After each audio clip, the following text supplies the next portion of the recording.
बाबासाहेब आंबेडकर यांच्या जयंतीच्या निमित्ताने भारतामध्ये संविधान लागू झाल्यापासून न्यायव्यवस्थेची काय अवस्था आहे त्यावर डॉक्टर दीपक कक्कर यांनी ब्लॅक जस्टिस नावाचा एक सिनेमा तयार केला असून त्या निमित्ताने भारतीय न्यायव्यवस्था नक्की कशी चालते यावर जे भाष्य केले गेले आहे ते आम्ही जनतेसमोर आणत आहोत। तर पाहूयात ब्लॅक जस्टिस बद्दल नवीन वाडिया काय सांगतायत ते। सुप्रीम कोर्ट के जजेस, हाई कोर्ट के जजेस जरूर इसको देखें और आत्मचिंतन करें कि भारत की न्याय प्रणाली कहां पहुंच गई है। भारत में टोटल 5 करोड़ केसेस तो वो हैं जो district court, high court, supreme court में है। इसका मतलब 5 करोड़ परिवार न्याय की आशा में बैठा हुआ है। ऑन एन एवरेज एक परिवार में 6 आदमी रख लीजिए तो यानी 30 करोड़ लोग न्याय की आस लगाए बैठे हुए हैं। 30 करोड़ का मतलब एक अमेरिका, 30 करोड़ का मतलब 15 ऑस्ट्रेलिया, 30 करोड़ का मतलब 7 कनाडा, 30 करोड़ का मतलब 1.5 ब्राजील। इतने लोग भारत में न्याय की आस में बैठे हुए हैं और ये 5 करोड़ केस तो वो हैं जो district court, high court, supreme court में है। इसके पैरेलल हमारे देश में एक और जुडिशियल सिस्टम है, उसको कहते हैं तहसीलदार, एसडीएम, एडीएम, डीएम, कमिश्नर, जहां पे चकबंदी के मुकदमे चलते हैं। वो इस 5 करोड़ में काउंटेड नहीं है। जो तहसीलदार के यहां मुकदमा होता है, एसडीएम के यहां मुकदमा होता है, एडीएम के यहां होता है, डीएम के यहां होता है, चकबंदी अधिकारी जिसको सीओ कहते हैं, डीडीसी कहते हैं, एसओसी कहते हैं, वो इसके पैरेलल में है और 5 करोड़ मुकदमे वहां पे भी चल रहे हैं।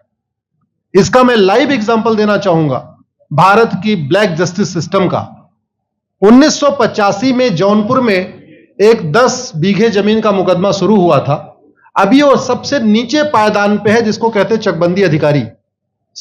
1985 में मुकदमा शुरू हुआ, 2023 आ गया, लगभग 37 साल बीत चुके।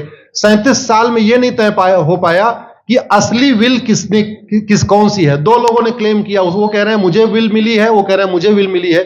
37 साल में यह नहीं डिसाइड हो पाया असली विल किसकी है। अगर मान लीजिए आज डिसाइड हो जाए तो सीओ के बाद एसओसी, एसओसी के बाद डीडीसी, डीडीसी के बाद हाई कोर्ट, हाई कोर्ट के बाद सुप्रीम कोर्ट, यानी अभी 35 साल और लगेगा, 70 साल लगेगा। सेकंड जनरेशन मुकदमा लड़ रही है, ऑलरेडी सेकंड जनरेशन मुकदमा लड़ रही है और इसी स्पीड से काम हुआ तो मुझे लगता है थर्ड जनरेशन आके मुकदमा जाके तब जाके सुप्रीम कोर्ट पहुंचेगा। दूसरा एग्जांपल, एक ग्लेरिंग एग्जांपल आपको देता हूं। 1971 के वॉर में पाकिस्तान में बम फेंकने वाले, पाकिस्तान के फौजियों के बहुत सारे बैंकर तोड़ने वाले एक कर्नल कबोत्रा है, पंचकुला में रहते हैं। दुश्मनों को उन्होंने दांत तोड़ दिए।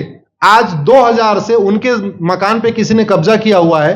2023 आ चुका है, 23 साल में वो अपने मकान को नहीं छुड़ा पाए। अभी मामला पंचकुला की डिस्ट्रिक्ट कोर्ट में है, उसके बाद चंडीगढ़ हाई कोर्ट जाएगा, फिर सुप्रीम कोर्ट जाएगा। तो 23 साल में वो सबसे नीचे पायदान पे है। वास्तविकता यह है, अंग्रेज चले गए, अंग्रेजी कानून यहीं छोड़ गए, अंग्रेजी व्यवस्था यहीं छोड़ गए। यह व्यवस्था भारत में न्याय देने के लिए नहीं बनी थी। यह जो न्यायिक जुडिशियल सिस्टम था भारत में जो बनाया गया, वो केवल और केवल भारत को लूटने बांटने के लिए बनाया गया था। क्योंकि कानून वही चल रहा है, जुडिशियल सिस्टम वही चल रहा है, इवन हमारा ड्रेस भी वही चल रहा है। अंग्रेज काले कपड़े पहनते थे, हम भी काले कपड़े पहनते हैं। अंग्रेज जून के महीने में उनको गर्मी लगती थी तो 1 महीने छुट्टी करके इंग्लैंड चले जाते थे। आज भी हमारा हाई कोर्ट, सुप्रीम कोर्ट पूरे मई जून बंद रहता है। अंग्रेजों को क्रिसमस के टाइम में दिसंबर में छुट्टी मनाना जाना होता था, 1 महीने छुट्टी कर चले जाते थे। आज भी हमारी हाई कोर्ट, सुप्रीम कोर्ट दिसंबर में, क्रिसमस के टाइम में 15 दिन 20 दिन बंद हो जाती है। तो सोच वही है, किताबें वही है, व्यवस्था वही है, कानून वही है, तो स्वाभाविक सी बात है जस्टिस होगा कहां से? जस्टिस कैसे होगा? हम 2023 में 1860 का इंडियन पिनल कोड लेके घूम रहे, 1861 का पुलिस एक्ट लेके घूम रहे, गवाहों के बयान 1872 के कानून से हो रहे। हमने सब कुछ वर्ल्ड क्लास कर लिया, लेकिन अपने जस्टिस सिस्टम को कंपेयर करने की कोशिश ही नहीं किया। जितने में एक एयरपोर्ट बनता है, एक एयरपोर्ट बनाने में 25,000 करोड़ की लागत आती है। अगर हमारी सरकारों ने एक एयरपोर्ट की कीमत जुडिशियल सिस्टम पे खर्च कर दिया होता तो हमारी न्यायिक व्यवस्था अच्छी हो गई होती। आज घटिया, चूंकि अकाउंटेबिलिटी नहीं है, जुडिशियल सिस्टम में कोई अकाउंटेबिलिटी नहीं है। किसी के साथ न्याय हो जाए, अन्याय हो जाए, कोई फर्क नहीं पड़ता। निर्दोष को जेल हो जाए, जज की कोई अकाउंटेबिलिटी नहीं। दोषी को बेल हो जाए, जज की कोई अकाउंटेबिलिटी नहीं। लाखों लाख लोग जेल में सड़ रहे हैं, लाखों धोखेबाज भ्रष्टाचारी बाहर घूम रहे हैं। मूल कारण है ब्लैक जस्टिस सिस्टम। आपने बहुत अच्छा आपने इस पे वेब सीरीज बनाया है, और इस देश में world class airport, world class highway, world class shopping mall, सब कुछ वर्ल्ड क्लास बना लिया।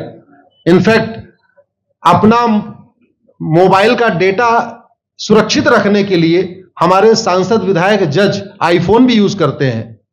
अमेरिका का आईफोन यूज करते हैं हमारा डेटा सुरक्षित हो जाए। लेकिन भारत सुरक्षित हो जाए उसके लिए यह नहीं देखते कि जापान में कौन सा कानून है, अमेरिका में कौन सा कानून है, सिंगापुर में क्या अच्छा चल रहा है। कनाडा में रेंट का मामला एक डेट में खत्म होता है। सिंगापुर में अभी कुछ दिन पहले एक व्यक्ति के पास 900 ग्राम गांजा पाया गया, उसको फांसी हुई है।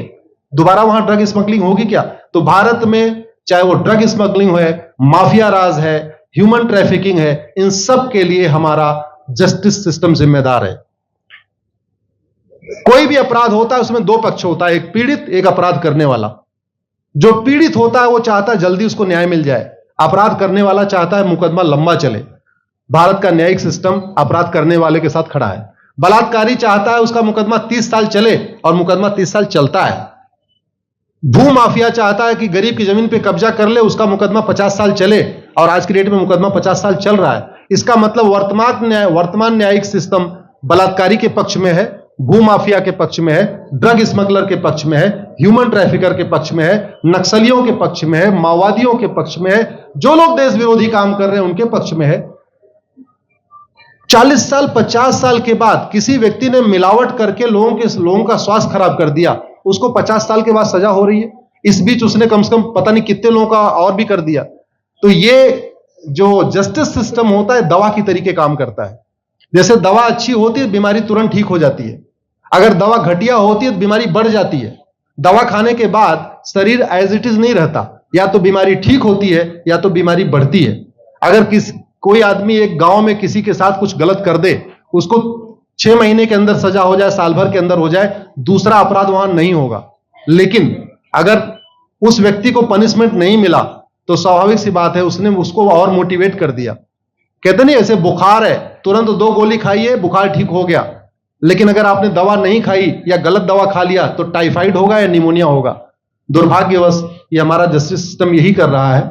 आज की डेट में जितनी समस्याएं हैं, चाहे वो घूसखोरी है, जमाखोरी है, मिलावटखोरी है, कालाबाजारी है, नशा तस्करी है, मानव तस्करी है, सोना तस्करी है, ड्रग स्मगलिंग है, या नक्सलवाद है, या माओवाद है, या कट्टरवाद है, जो भी समस्याएं हैं, उसका एक बहुत बड़ा कारण यह है कि हमारा जस्टिस सिस्टम उसको टैकल नहीं कर पा रहा है, उसको पकड़ नहीं पा रहा है, और इसीलिए भारत में अराजकता है।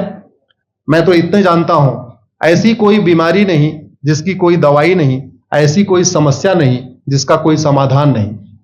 हम हर चीज के लिए बाहर से चीजें खरीदते हैं, तो हम ये क्यों नहीं देख रहे हैं कि आखिर चाइना का जस्टिस सिस्टम कैसा है, सिंगापुर का कैसा है, कनाडा का कैसा है, फ्रांस का कैसा है, और अमेरिका का कैसा है।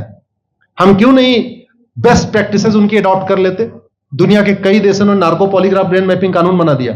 मेरी बहन दीपिका नारायण बैठी हुई है, ये लगातार फॉल्स केसेस के खिलाफ, इनको मैं देखता रहता हूं, एक्टिव रहती है। एक कानून बन जाए नार्को पॉलीग्राफ ब्रेन मैपिंग, और कंप्लेन पे अंडरटेकिंग ले लिया जाए कि जो कुछ मैं शिकायत कर रहा हूं इसके लिए मैं अपना नार्को पॉलीग्राफ ब्रेन मैपिंग कराने के लिए तैयार हूं, हजारों की संख्या में फेक केसेस खुद ही खत्म हो जाएंगे। आज की डेट में लोग जुडिशरी की लापरवाही के साथ साथ फर्जी केस से परेशान है, फर्जी गवाही से परेशान है, फर्जी एफआईआर से परेशान है, हजारों परिवार परेशान है। कई बार देखा गया कि जो फैमिली के केसेस होते हैं उसमें कितने सारे फेक केसेस भी आ रहे हैं। तो जो वास्तव में दोषी हैं उनको पनिशमेंट नहीं मिल पा रहा है, जो निर्दोष हैं उनके खिलाफ फर्जी केसेस हो रहे हैं। आज की डेट में गांव में एक दबंग अगर जमीन कब्जा कर लेता है, किसी की हिम्मत नहीं पड़ती उसके खिलाफ कोई गवाही दे दे। लोगों को अपनी जमीन छुड़ाने में 30-30 साल लड़ना पड़ रहा है, 35 साल लड़ना पड़ रहा है। अगर 30 साल 35 साल के बाद कक्कड़ जी उसको अपनी जमीन मिल भी गई तो उसके साथ न्याय कहां हुआ? 35 साल में उसका टाइम बर्बाद हो गया, 35 साल में उसका पैसा बर्बाद हो गया, 35 साल वो मेंटल ट्रॉमा में रहा, 35 साल उसने तारीख पे तारीख झेली है। और मैं तो डिस्ट्रिक्ट कोर्ट में कई बार जाके देखा, ऐसे परिवारों को देखता हूं जिनके पास बस से आने के लिए पैसा नहीं है, साइकिल से आते हैं। ऐसे परिवारों को देखता हूं जो चाय नहीं पी सकते अपने पैसे से, बेचारे घर से रोटी बांध के और अचार लेके आते हैं, लेकिन वहां मजबूरी में वकील को पैसा देते हैं। तो हमारी कोर्ट कचहरी वास्तव में दलाली का अड्डा बन गया है। हमारी कोर्ट कचहरी भ्रष्टाचार का अड्डा बन गया है। और मैं दुख के साथ कहना चाहूंगा, अदालतों में न्याय हो नहीं रहा है, बल्कि न्याय बिक रहा है। जिनके पास पैसा है, वो कि उन्होंने कितना बड़ा क्राइम किया हो, मर्डर किया हो, रेप किया हो, उनको जमानत हो रही है। और जिनके पास नहीं है, वो बेचारे जेल में सड़ रहे हैं। कई बार तो देखा गया, मैंने मेरे मर्डर किया एक्स अनंत सिंह ने, लेकिन एक्स अनंत सिंह बाहुबली थे, उन्होंने थानेदार को 20 लाख रुपए दिया, वो वाई अनंत सिंह को लेकर जेल में डाल दिया। नाम वही है। अब उसके बाद क्या हुआ, 20 साल मुकदमा चला और फिर सबूत के अभाव में छूट गया। तो जिसने मर्डर किया वो तो कभी जेल गया ही नहीं। एक निर्दोष जेल गया, 10-20 साल के बाद उसने अपना जमीन बेचा, सब कुछ किया, मां बाप सब कुछ तबाह हो गए, फिर वो सबूत के अभाव में छूट रहा है। तो सबूत के अभाव में अगर 20 साल के बाद छूट भी गया हो, उसका 20 साल कौन लौटाएगा? उसके 20 साल के लिए कौन जिम्मेदार है? उसके 20 साल जो बर्बाद हुआ, उसके लिए संविधान की शपथ लेने वाले जिम्मेदार हैं। संविधान के प्रियम्बल में लिखा है, हम आपको जस्टिस देंगे, हम आपको न्याय देंगे। न्याय देने की जिम्मेदारी किसकी? जिन्होंने शपथ लिया। शपथ कौन लेते हैं? जजेस लेते हैं, सांसद, विधायक, मंत्री लेते हैं। तो आज की डेट में अगर लोगों को न्याय नहीं मिल रहा है, तो इसके लिए वही जिम्मेदार हैं जो संविधान की शपथ लेते हैं। संविधान की शपथ लेने वालों को वेतन, भत्ता, गाड़ी, बंगला इसीलिए मिलता है कि लोगों को न्याय मिल सके, फास्ट जस्टिस मिले, कंप्लीट जस्टिस मिले। अनफॉर्चुनेटली कंप्लीट जस्टिस मिलने में तो 50-60 साल लग जाता है, फास्ट जस्टिस तो सपना हो गया है। इसलिए आज आपने जो ये वेब सीरीज बनाई है, मैं आपको धन्यवाद देता हूं। एक ऐसे विषय पे जिसपे कोई टच नहीं करता, लेकिन जिससे करोड़ों लोग पीड़ित हैं। मैंने कहा ना, 5 करोड़ लोग सीधे district court, high court, supreme court के केसेस से पीड़ित हैं, और 5 करोड़ मुकदमे एसओसी, डीडीसी, तहसीलदार के यहां चल रहा है। तो अगर 5 करोड़ से 30 करोड़ लोग इधर पीड़ित हैं, तो उधर भी पीड़ित है। वास्तव में बहुत बड़ी संख्या भारत में इसी से पीड़ित है। और अपराध, भ्रष्टाचार और जितनी भी अराजकता चल रही है, उसका मूल कारण भी यही है। जस्टिस सिस्टम अच्छा हो जाए, कानून सख्त हो जाए, कानून का खौफ पैदा हो जाए, न्यायपालिका का खौफ पैदा हो जाए, और ये थाने जो दलाली के अड्डे बन गए हैं, तहसील जो दलाली का अड्डा बन गया है, डिस्ट्रिक्ट कोर्ट जो कमीशन खोरी का अड्डा बन गया है, अगर इस पे कंट्रोल हो जाए तो वास्तव में भारत में फिर से राम राज्य आ सकता है। अगर जुडिशियल सिस्टम अच्छा हो जाए, तो जो राम राज्य की कल्पना है, धर्म की जय हो, अधर्म का नाश हो, प्राणियों में सद्भावना हो, विश्व का कल्याण हो, मुझे लगता है उसको फिर से जीवित किया जा सकता है। आपने मुझे बुलाया कपिल जी, मैं आपको धन्यवाद देता हूं। और ये फिल्म बनाने के लिए, ये वेब सीरीज बनाने के लिए बहुत बहुत धन्यवाद देता रहता हूं। दीपिका जी लड़ती रहती हैं, इनको देखता रहता हूं। बहन नेहा जी आई हैं, ये अपने गानों से मुझे लगता है बहुत अच्छा आप लिखती हैं। और इसी तरीके से कड़वा सच आप लिखते रहिए, कड़वा सच गाते रहिए। लोग आज की डेट में, यंग जनरेशन कड़वा सच सुनना चाहती है। मीठे झूठ ने इस देश में शुगर, डायबिटीज पैदा कर दिया। भारत केवल लोग डायबिटीज से नहीं पीड़ित हैं, बल्कि हमारी व्यवस्था को डायबिटीज हो चुका है। और उस डायबिटीज को दूर करने के लिए नेहा राठौर जैसी बहनें जो सही बात कह रही हैं, दीपिका जी सही बात कह रही हैं। आप लोग जो है बहुत अच्छा काम कर रहे हैं। और आपने, कक्कड़ साहब, आपने बनाया वेब सीरीज, आपको विशेष धन्यवाद देता हूं। यही निवेदन करता हूं, इस वेब सीरीज को ज्यादा से ज्यादा देखें। और खास तौर पे अगर आपके जानने वाले कोई जज हैं, कोई आईएएस हैं, कोई आईपीएस हैं, मंत्री, सांसद, विधायक हैं, उनको भी एक बार फोन करके, व्हाट्सएप करके एक बार कहिए कि वो भी इसको जरूर देखें। क्योंकि अल्टीमेटली न्यायिक व्यवस्था बदलने की जिम्मेदारी उन्हीं की है जिनको वेतन, भत्ता, गाड़ी, बंगला, free air ticket, free rail ticket और वीआईपी व्यवस्था मिलती है। ये व्यवस्था उन्हीं को बदलनी है। जय हिंद। अशाच नवनवीन बातम्या व घडामोडी पाहण्यासाठी आमच्या चॅनलला लाईक, शेअर व सबस्क्राईब करा। टॉप न्यूज पुणे, जाहिराती व बातम्या देण्यासाठी संपर्क मुख्य संपादक कैलास गायकवाड।